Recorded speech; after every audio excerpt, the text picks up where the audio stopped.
It's 1935, and Hollywood still hasn't figured out how to make a good movie musical.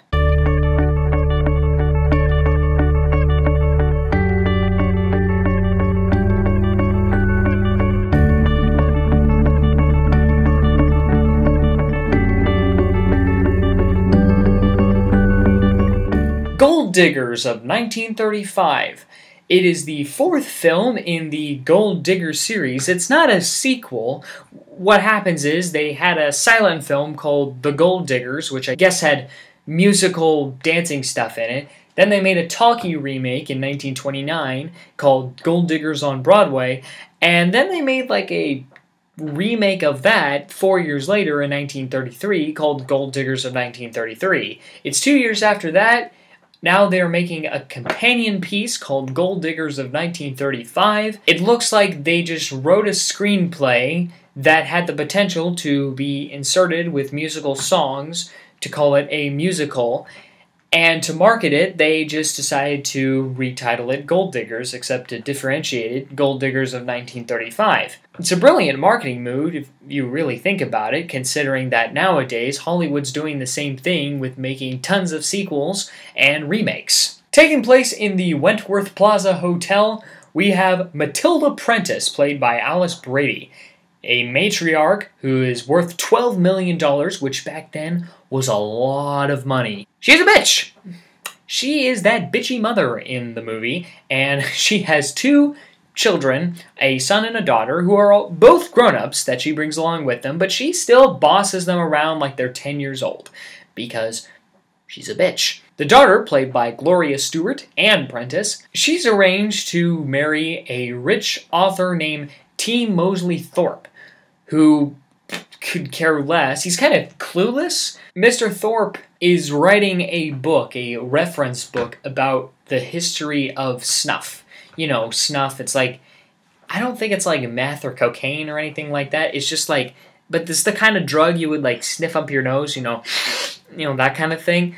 Yeah, he's writing about that. That's where he's focusing all his time. Naturally, Gloria Stewart's character isn't all that impressed, which is one of the reasons why she falls for one of the clerks at the hotel, played by Dick Powell. Anyway, the elder Mrs. Prentice is making this into a Romeo and Juliet type scenario where she doesn't want her daughter marrying a working class boy, but rather wants her to marry a clueless, kind of an idiotic author. I mean, the character of T. Mosley Thorpe III is not really a bad person or a mean person to say. He's just kind of dumb.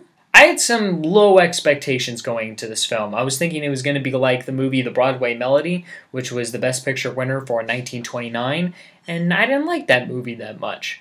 But actually, it was more like Grand Hotel, or at least at first it was. As in, it took place in a hotel, and stuff going on at the hotel. Yeah, that's the similarity. But it didn't feel like Broadway Melody, which was kind of a plus for me, and it made me like the film at first. And then, in the climax of the film, they decided to just drop the plot because they realized, oh yeah, this is a musical, we gotta have our big musical number in this show, and that is the number that won this movie its Academy Award, the Academy Award for Best Song. It's called Lullaby of Broadway. Now, this number absolutely has nothing to do with this movie.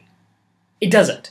Plot-wise, it does not need to be there. It's only there for show. It's kind of like a style over substance type issue with this movie. I'm getting the impression that the director Busby Berkeley seems to have this idea that to make a movie musical, you gotta make it feel like you're watching it on stage, but of course, this is a movie, so the set's gotta be bigger than on a stage. There's gotta be a lot more dancers. You can have a three-dimensional setup, whereas in a theater it feels more two-dimensional because you're only watching from one angle. But this is a movie, yet we still gotta make it feel like a stage production, which is impressive at certain moments. The cinematography for the dancing was pretty good. There was some interesting stuff going on, like the moving piano dance.